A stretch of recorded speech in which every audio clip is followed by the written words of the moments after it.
स्वयोगरूपम् एकं परार्थमधिवृत्य निवर्तते सौ तत्रान्तरात्रिजनितान् कलयामि भूमन् पश्चाद्विनावतरणे च भवद्विलासान् दिनावसाने दशरोजयोनिः सुषुप्तिकामस्त्वयि सन्निविल्ये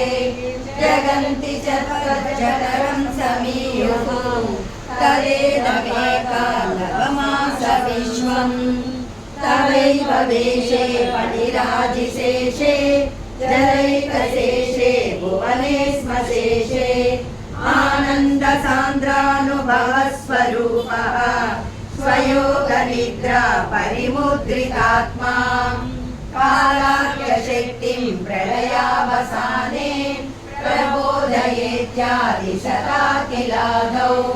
त्वया प्रसुप्तं परिसुप्तशक्तिगणेन दत्ता विरजीवराम्ना चतुर्युगानां च सहस्रमेवं त्वयि प्रसुप्ते पुनरद्वितीये कालास्य शक्तिः प्रथमः प्रबुद्धा प्राबोधयत्वां किल विश्वनाथ विबुध्य त्वं निरगर्भशायिन्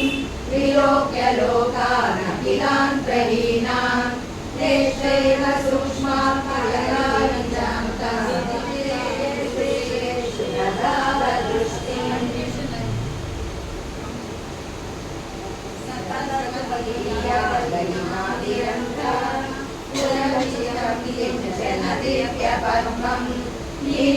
निःशेष पदार्थमाला